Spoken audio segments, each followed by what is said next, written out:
Welcome back, everybody, at the Big Moon Arcade. We're here at the Big Moon, and we're going to talk about this closer look at the Romstar Twin Cobra.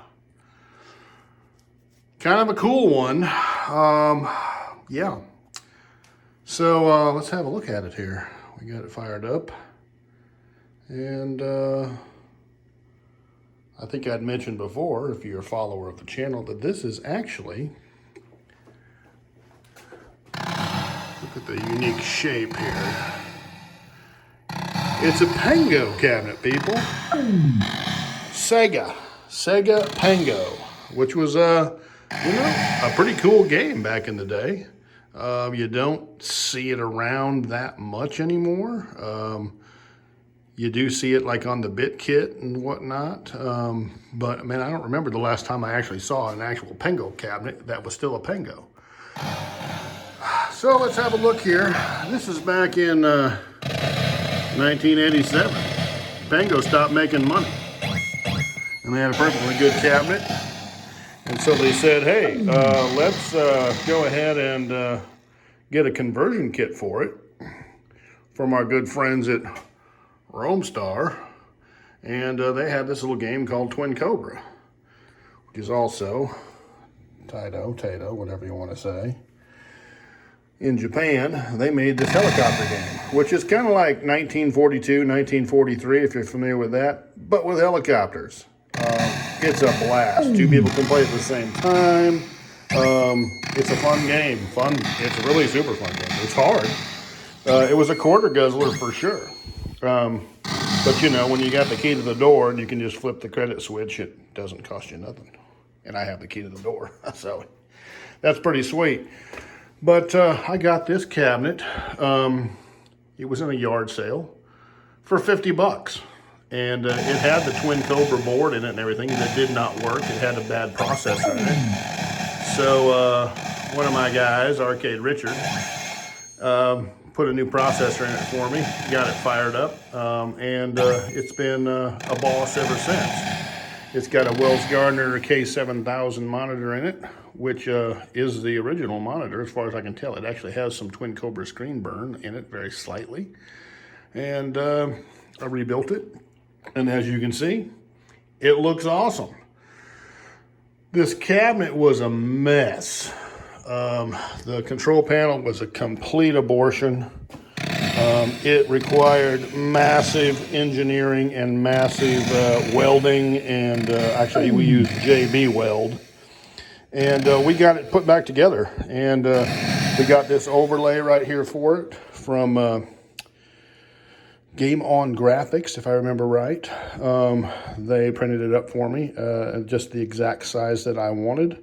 And we put it on there, and it's kind of a generic military overlay, but you know, it totally matches the theme and looks awesome. So there you go. This was something that somebody converted way back in the day from a Pango into a Twin Cobra. It has the original Sega transformer in there that's running the whole show.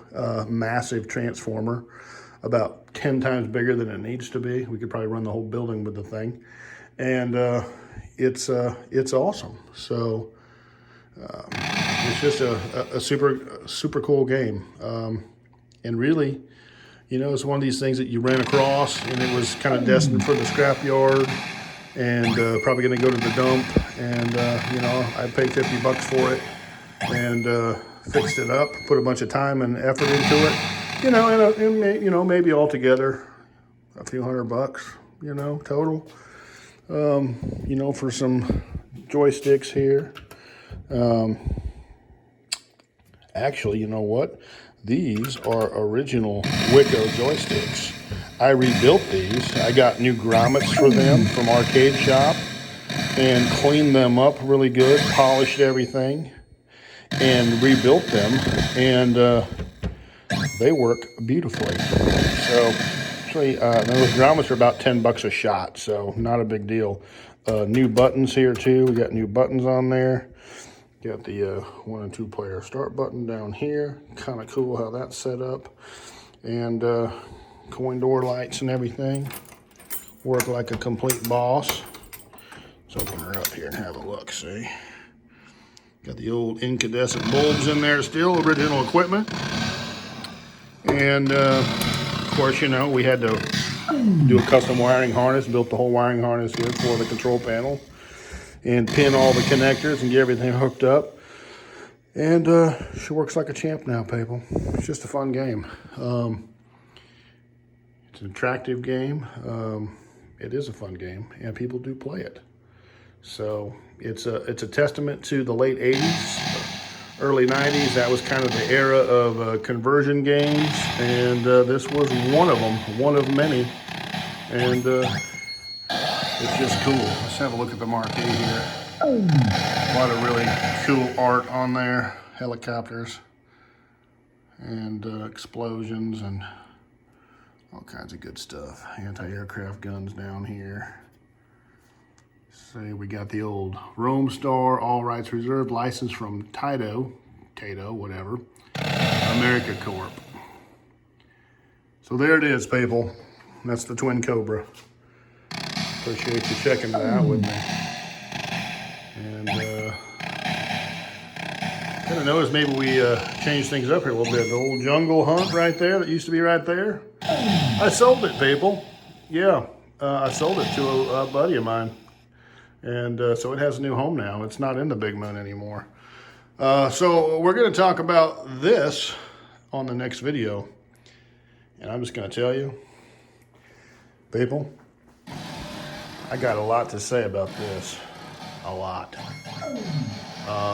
But I'm just going to preface it all by telling you up front that there has never been a more influential arcade machine on our planet.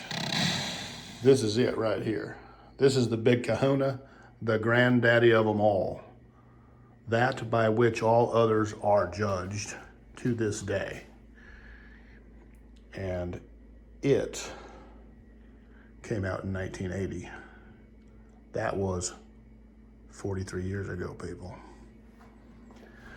We're going to talk more about that on the next video, but until then, wherever you are and whoever you are, have a wonderful day, and please take care of everybody in your life, and we'll look forward to seeing you back at the Big Moon, where we're going to talk about, oh, people, I love it, Pac-Man.